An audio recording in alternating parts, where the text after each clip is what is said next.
Well, it's been a couple of weeks. But Yes, it has. You've been traveling. I got COVID, and now we're back. But yeah, so you read something on Facebook's documentation that surprised you. And I never read documentation. No, by the way. well, yeah, because usually their advice is bad. Yeah. Every time I've talked with a Facebook rep, the advice has been not the greatest. Has not worked when I've tried it.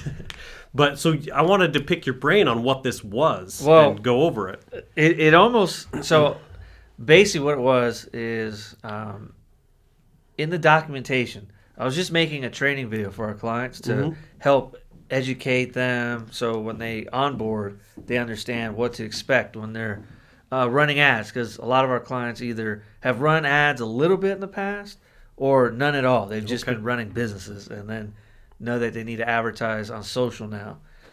So what I looked up was interesting. So in the documentation, I read it said you should only have one ad per ad set. What?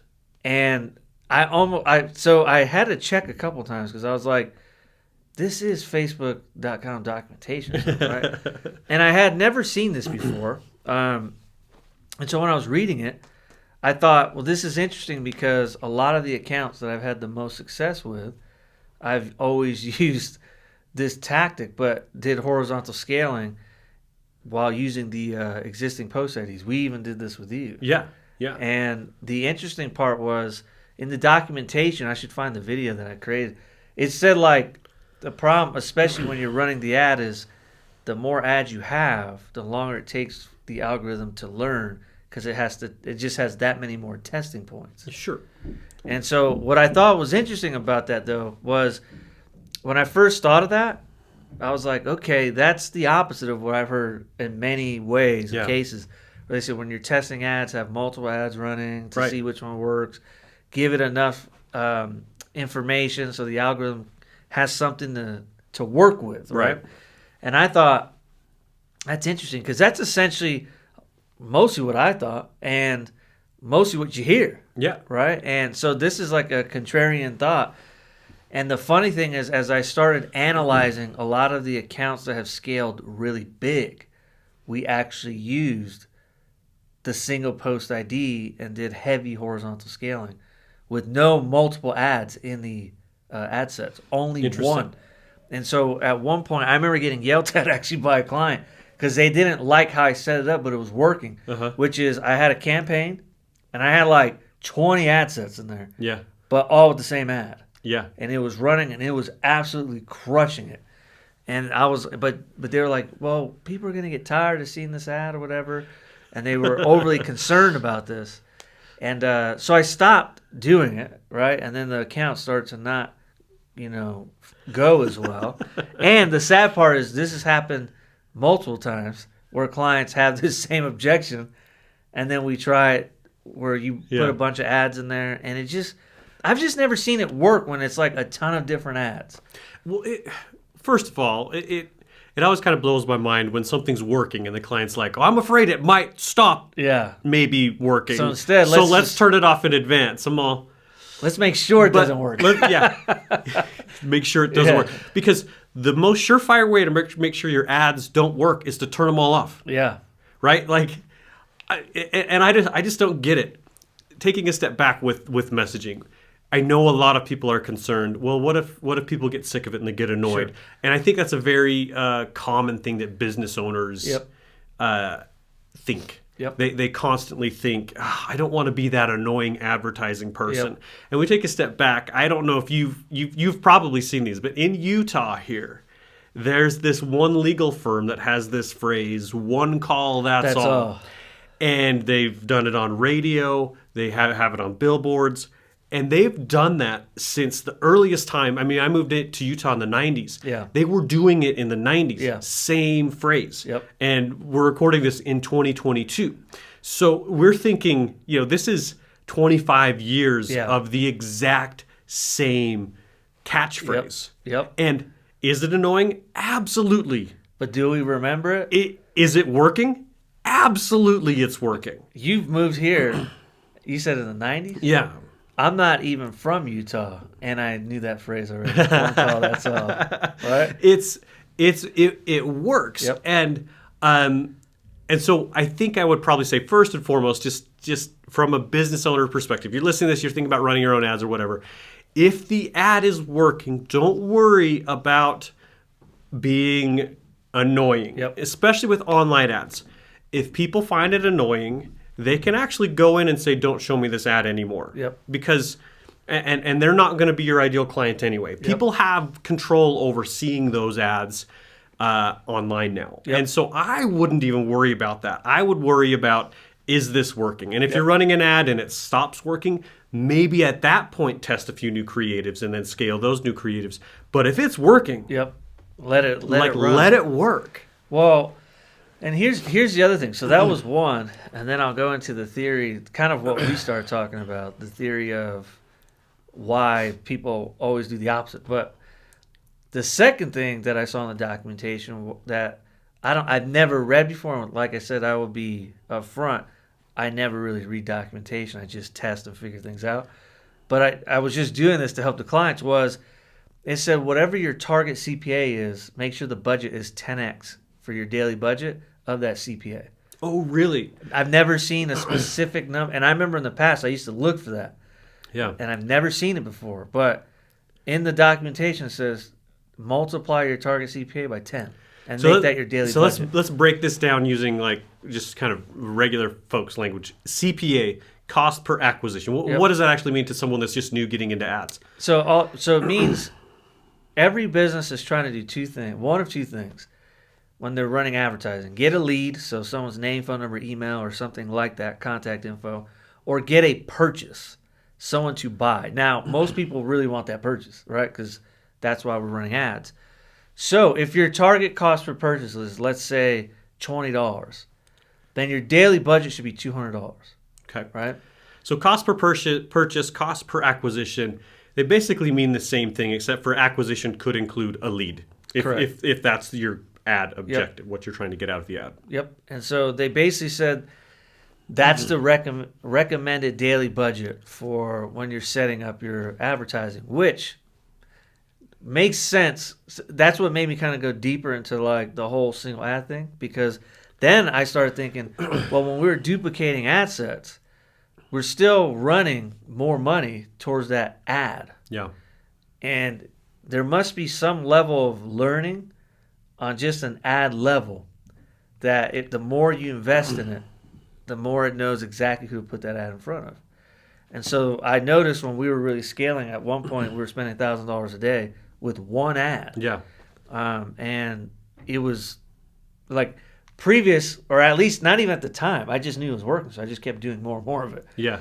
But I didn't actually have the answer. I'm like, why is it that there's a single ad and it almost didn't matter who I targeted?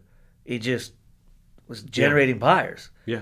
And now I look back at it and it's like, okay, well, that makes sense because that ad is getting funneled so much money into it that it just figures out who to put that ad in front of. Well, not only that, if you think about it, you're also generating some social proof. So when we were doing this strategy back with one of my products, we had the one ad. You remember this ad? Yep, I do. It had 135,000 likes on this one ad. Yep. And so you're seeing this ad and it pops up in your feed and it instantly grabs your attention because it had 135,000 likes. Yep.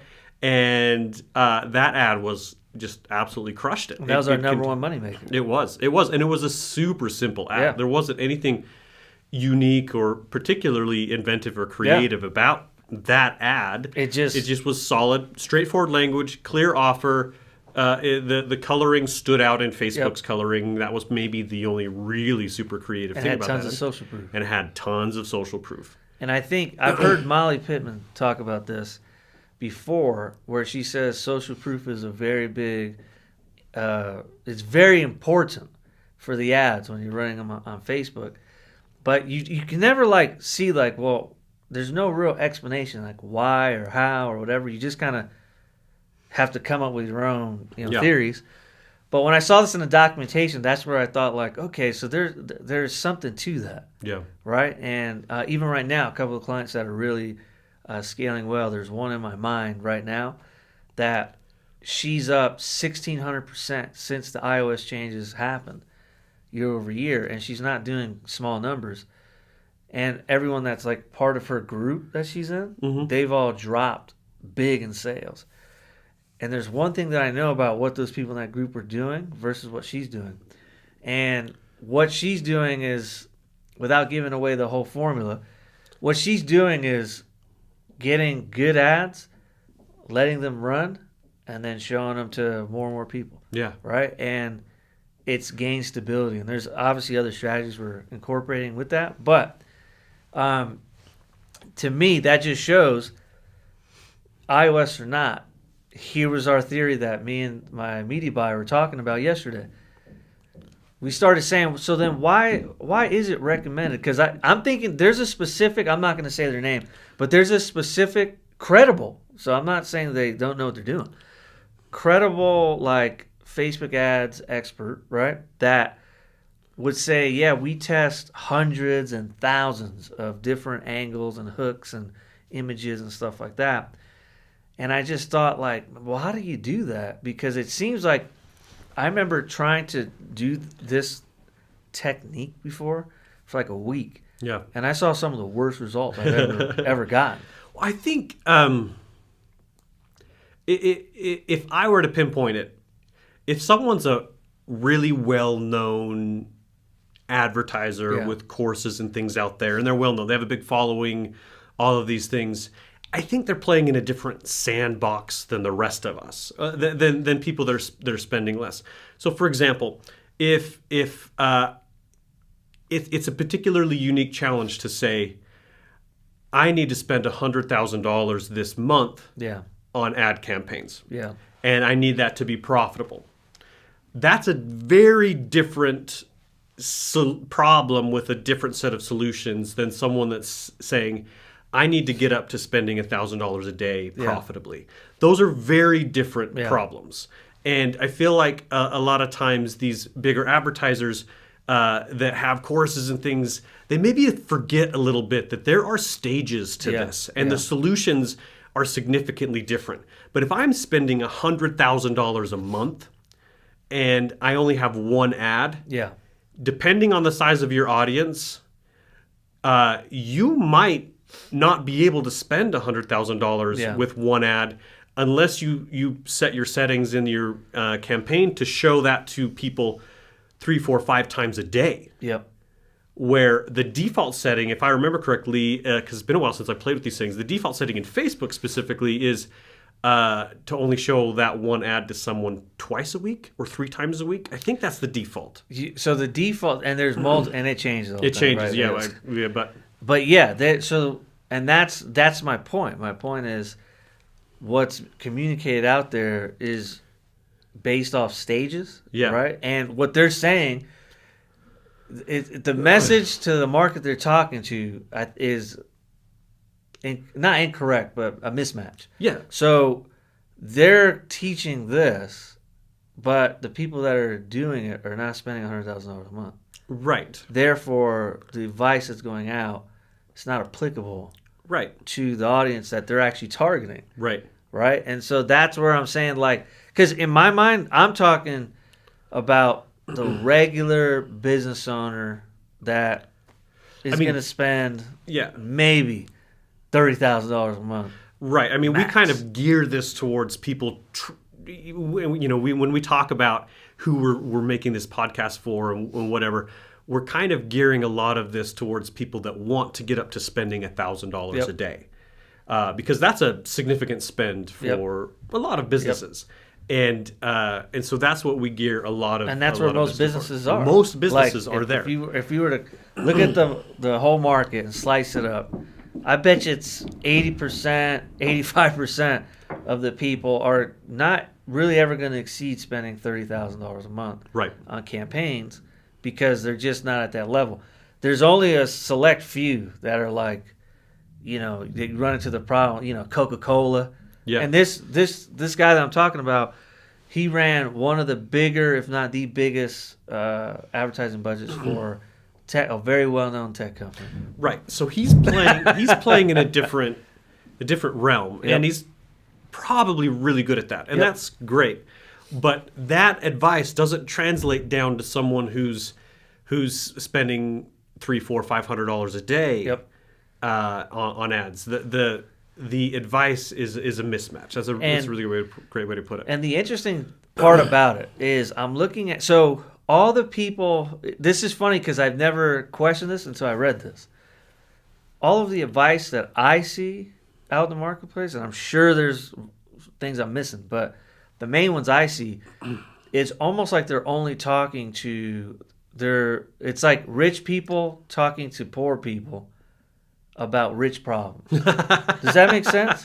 Yeah. So that's that's like the comparison I want to get. So like, for example, someone who just started off their business is not going to understand, like, my private plane just broke down last week and I'm really trying to figure out how to, like not pay as much or lease it this way or whatever. And it's like, well, that's not really applicable to most of the people, right?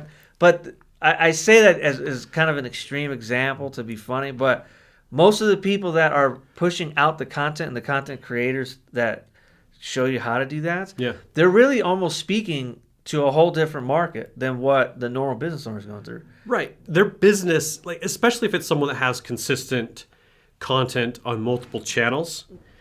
So let's say I'll pinpoint Neil Patel. He's been around for a long time. I like a lot of his content. Me too. But he has new blog articles every week, multiple times a week, has consistent social media posts on basically every single platform out there. He's constantly a guest speaker at different things like that. You can't do that unless you have an entire team behind you. And I don't know how big his team is, but off the top of my head, if I were to guess, I would say his team includes probably 20 full-time staff and maybe up to 50, maybe even more. And that's fine. Great. Literally nothing wrong with that. That's fantastic.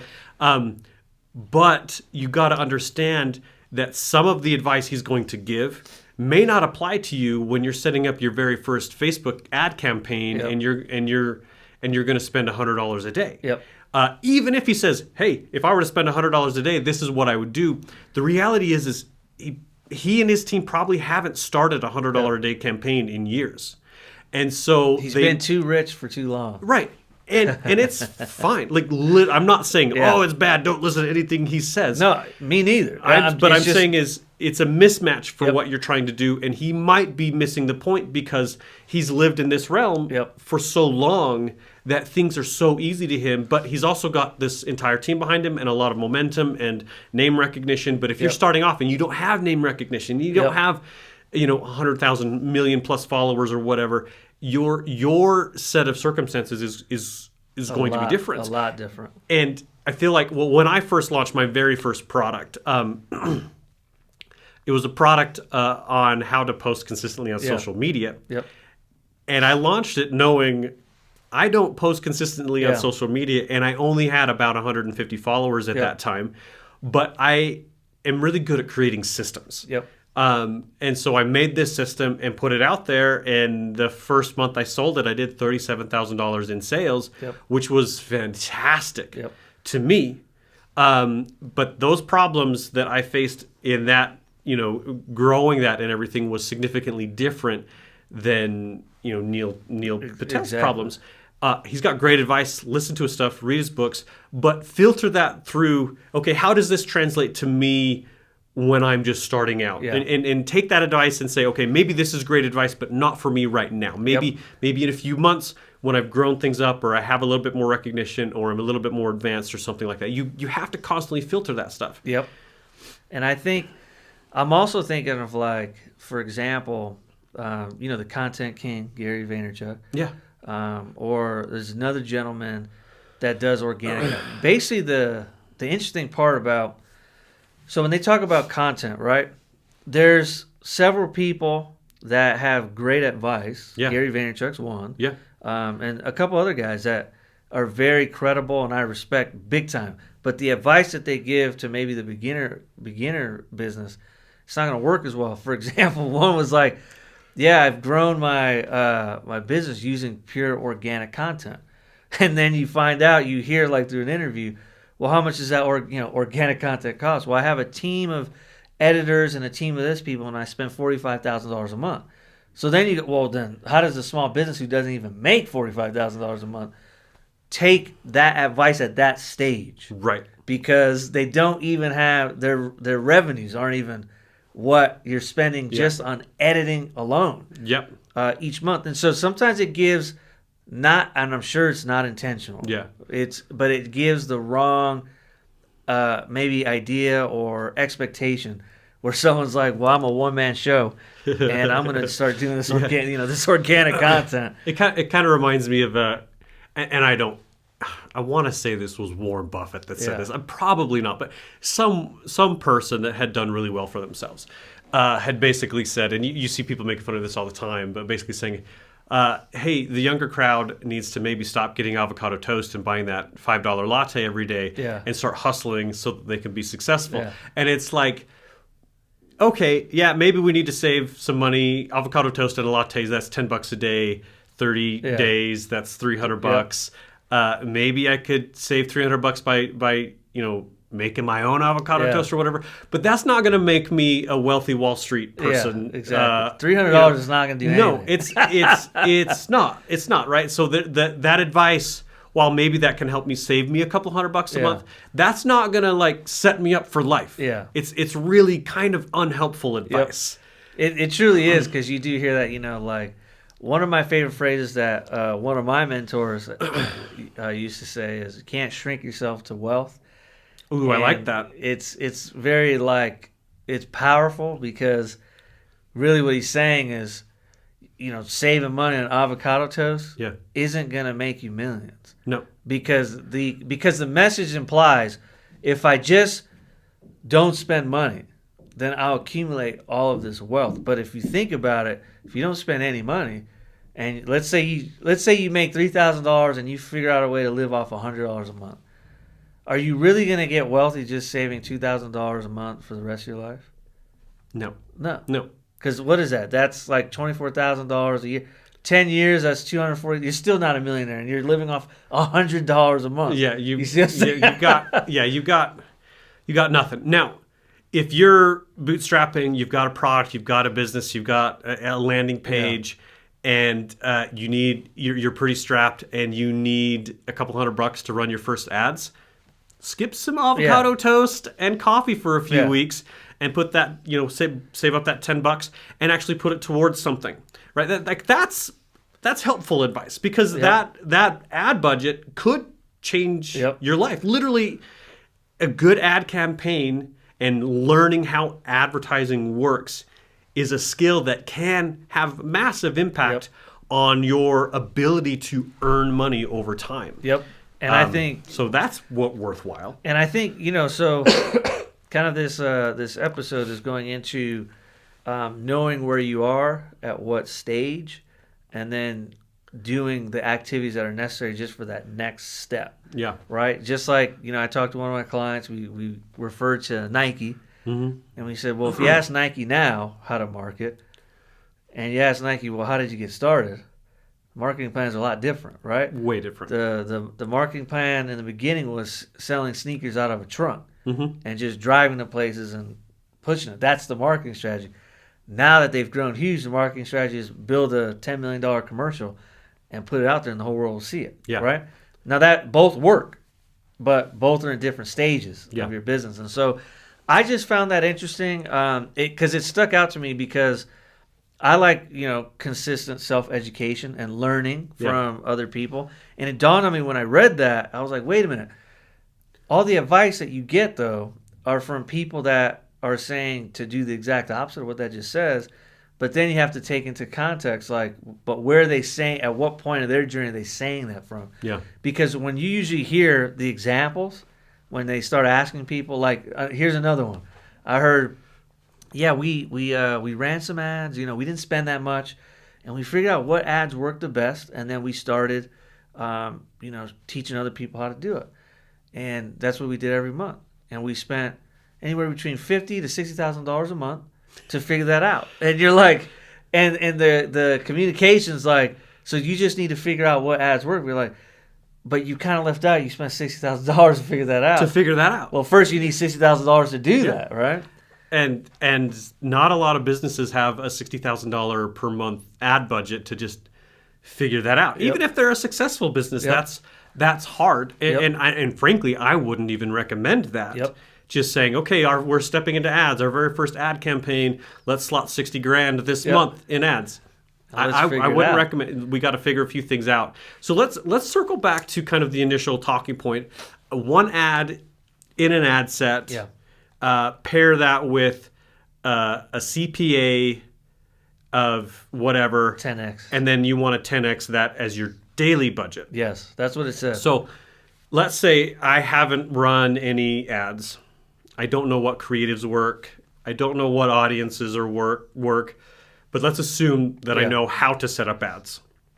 How would I go from there to having one ad in a campaign scaling horizontally, and like what would you be your process to go from no ads to I've got a winning ad and I'm running one ad and I'm scaling? So once again, I think there's context left out even in the documentation. I think the assumption in the documentation is you have figured out what ad. You figured out a creative and you figured out an audience match for that creative. Right. So I think that's like the small detail is left out. So you don't start there, right? I would say, and I've actually done. In fact, just yesterday in my mind, I'm thinking, I've been using this process for this one client, and it's worked out beautifully. You can start off as low as $5-10 a day, still optimize for what you want. Understand you're not going to get these huge results from it. You're just trying to prove proof of concept with that ad creative. So you create a campaign.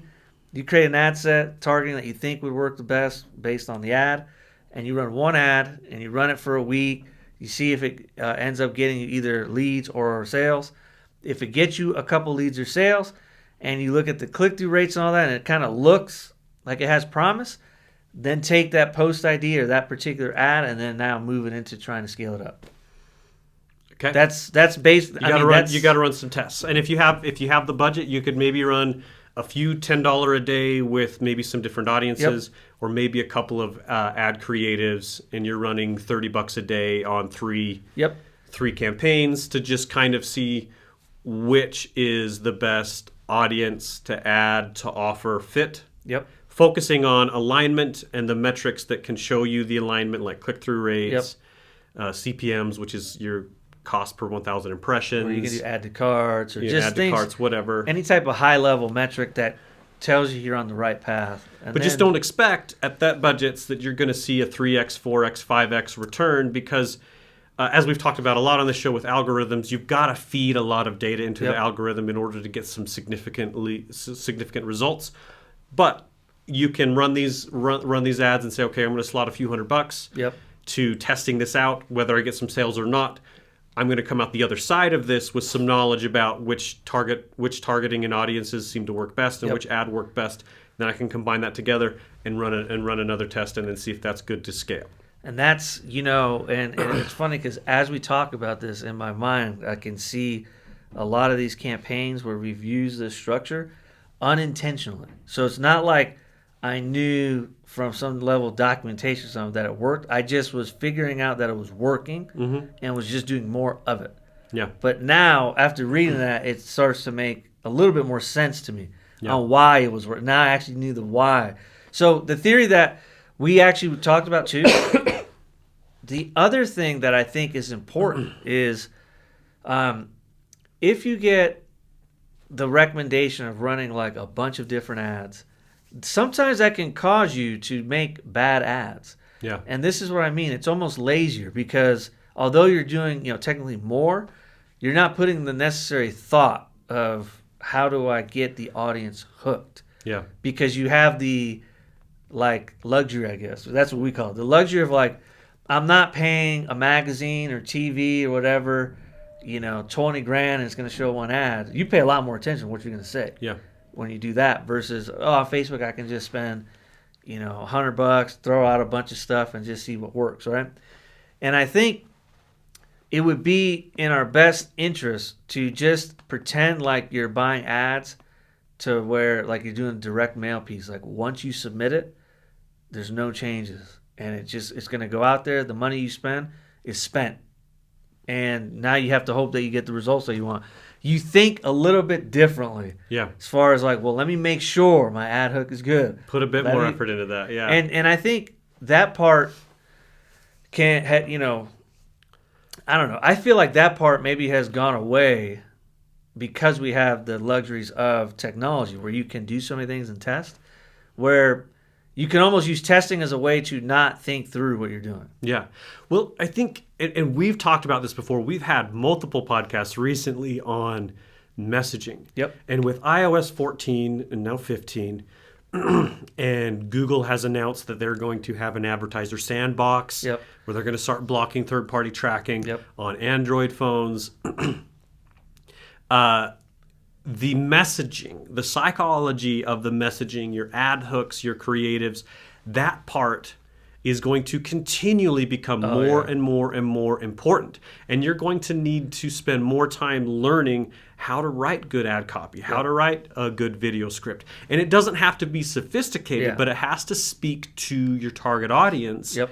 And you're going to want to spend more time studying ad messaging and maybe looking back at the old school ad copywriters Dan Kennedy, the greatest of all time. Yeah, just gonna plug that in that guy. And studying that kind of stuff and focusing on your messaging, and then looking at the advice that is aligned with what stage you are in your advertising journey. Well, and the other thing I think that you'll want to spend more time on, this is like how it makes you feel like you're going back to old school, researching your market. Yeah. Right? Like the other thing that you kind of can get almost lazy with because of technology is, and algorithms do everything for you almost. It's almost like your mom does everything for you, and then one day you're left alone and they're like, well, you need to clean your house, wash your dishes, no insurance, know what to do when this happens, and you're kind of like, what? Yeah. That's my scenario when I was 17 years old. What am I supposed to do? Yeah. Right? Yep.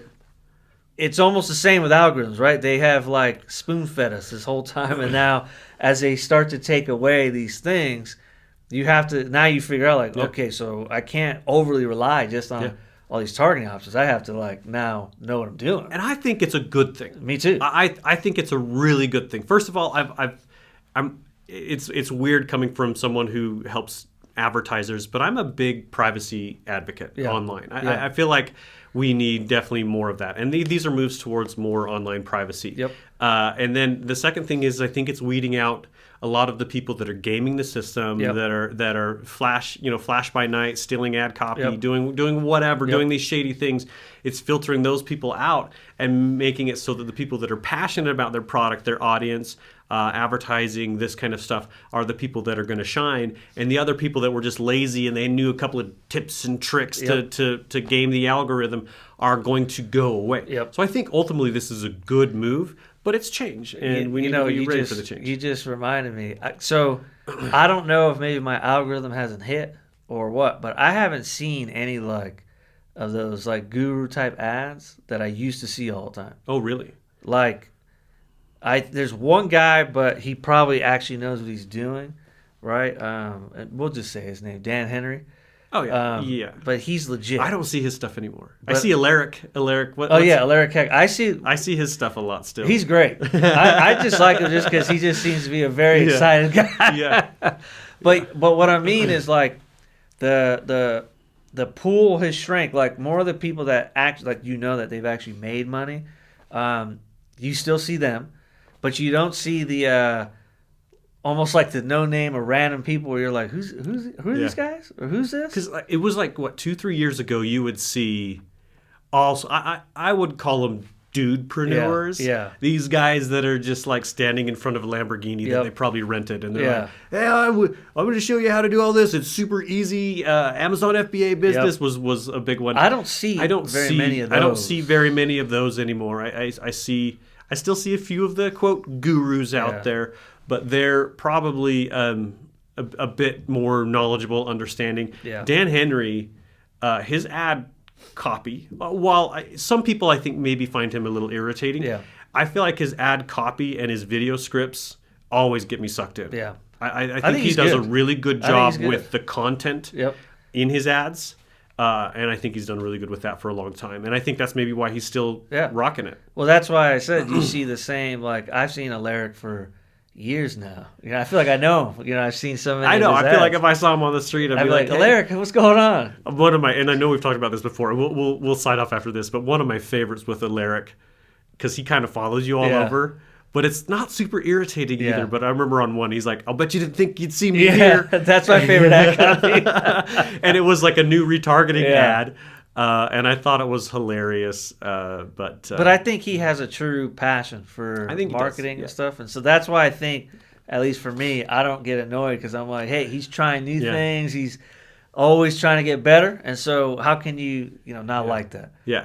All right, let's wrap this up, Greg. How can people get in touch with you? GregMarshall.co, and you can book a free strategy session. And me, BlakeBuse.com/SM3 for the best way to get in touch with me. Yeah. So until next time, we'll talk to you guys later. Okay, bye.